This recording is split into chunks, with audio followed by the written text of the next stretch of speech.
Jose, Ano bang mapapala niya? ewan ko. Hindi ko rin alam. Paano kung nagsasabi ng totoo si Soledad? Rosalinda, paano kung siya nga ang tunay mong ina? Naku, malaking problema yan. Dahil sigurado magagalit si Fernando Jose. Hindi niya hayaang mapalapit ka kay Soledad Romero. Sukdulan ng galit ka sa babaeng yun, hindi ba?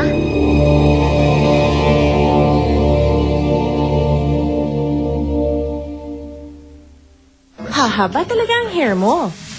Sunsilk Fruitamin Strong and Long. Strengthens hair as it grows up to 1.2 centimeters longer every month. Magde-decide na si Joanna. Mabait naman sa akin si James. Pero ikaw ang mahal ko. Enter naman agad si Aurora. Totoo ba itong narinig ko? Magpapakasal na kayong dalawa? Si James naman, mapupuruhan. Namatay si James! At kakaririna ni Karen ang pagiging maid. Kung mahulog ka kaya riyan. Pag nahulog ako dito, sadyang magpapaparty ka talaga. Mukhang may magkakamali ka. Adik sa'yo. Rumor has it I've changed. What's changed? Yung long hair ko. Ma, sino pong mami ni Ate Fedra?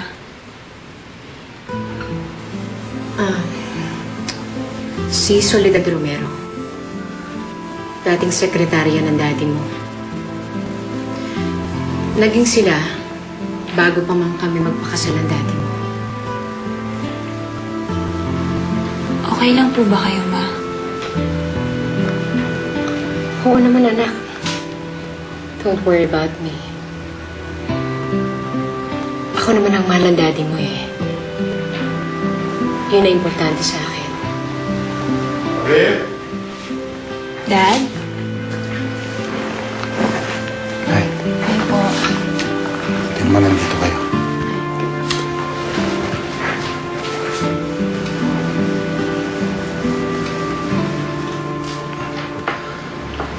Unang-una, gusto kong magpasalamat sa inyo sa pagtanggap nyo kay Fedra.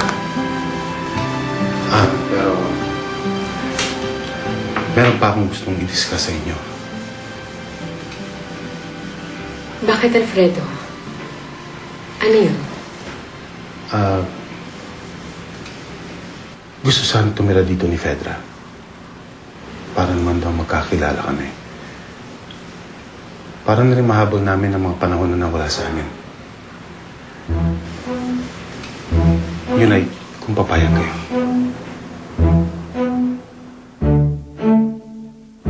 Naku, talaga, Daddy. Excited na rin po ako na makasama po kayo araw-araw. Sige, bye, Daddy. Anong tinitingin-tingin niyo dyan? Sino yun? Ano ba yung bago mong daddy? Oo. Siya yung daddy ko. At alam niyo ba, malapit na akong umalis sa bulok na bahay na tono. Doon na ako titira sa bahay ng daddy ko, sa mansyon, kung saan ako nababagay. Walang utang na loob. Ma, will you please relax? How can I relax? Imagine! Patitirahin ng Tito Alfredo mo ang bastarda niya doon kay Soledad Romero doon sa kanilang pamamahay. Pwede ba, Ma? Wala na tayong magagawa kung yun ang desisyon ni Tito Alfredo. Nananadya ba siya? Bakit sinusundan niya tayo hanggang ngayon? Yang salot na Soledad Romero na yan. Bakit ba hindi siya mawala-wala sa buhay natin?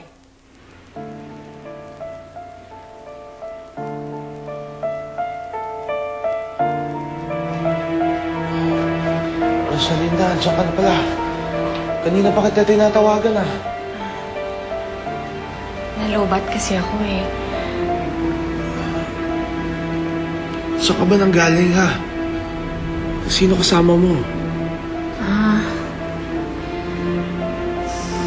Si Ninong Florencio at si Becky. Miss ko na kasi sila kaya dinalaw ko. Eh, medyo natagalan ng usapan. Napasarap ang kwentuhan. Kumain ka na ba? Tara, ano gusto mo kainin?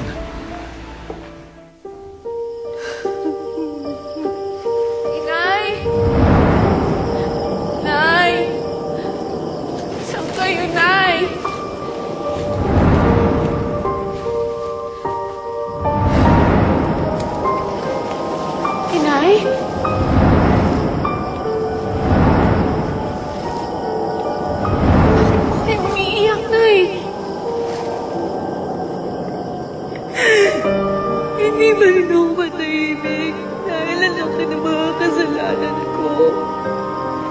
Ano po kasalanan? Naging mga sarili ako, anak. Hindi ko inisip ang ibang tao. Marami akong nasasaktan. Ano po bang kasalanan niyo, Nay? Anak, tulungan mo ko maituwid ang mga pagkakamali ko. Patawarin mo na siya. Hayaan mo lumigaya ka sa piling niya. Pero paano kayo, Nay? Ikaw lang ang gusto kong kilalaning ina. Mahal na mahal ko kayo. Huwag mo na akong intindihin, anak. Ang importante, maituwid natin ang lahat ng mga pagkakamali, lahat ng mga kasalanan. Ang gusto ko, lumigaya ka, anak. Yan lang ang gusto ko. Maging maligaya ka.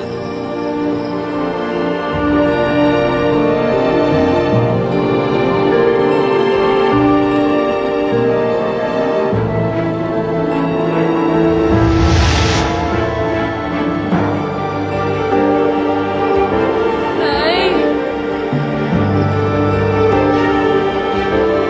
Nay!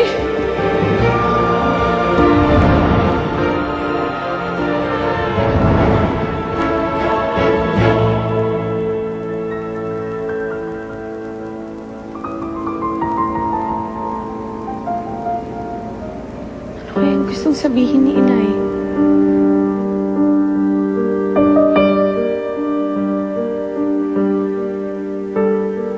Kabundok na labada? Di uurungan yan. Nagnika ko na naman ang Inay, Ninong.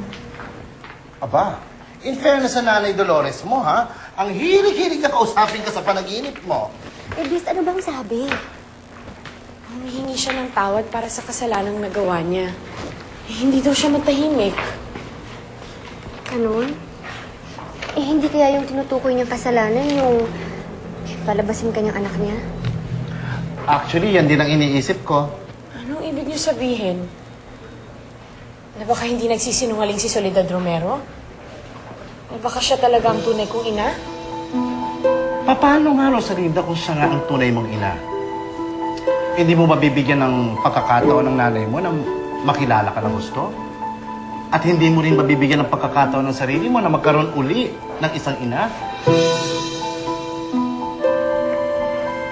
Tama kayo, Ninong.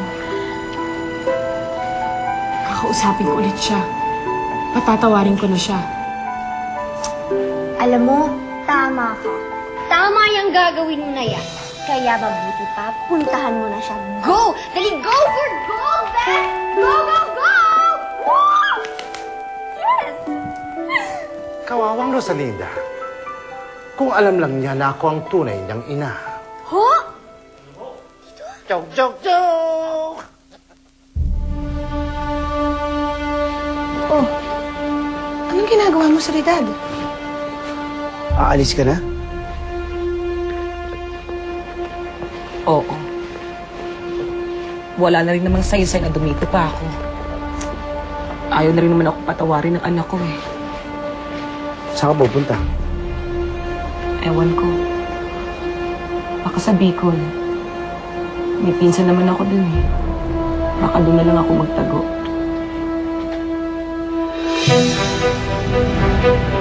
Kuya, pakibilis naman po. Ito na nga, miss. Ang bilis na nga po natin eh. Sigurado ka na ba dyan sa desisyon mo? Ayoko naman talagang lumayo eh. Pero habang nandito ako, lalo ako nasasaktan.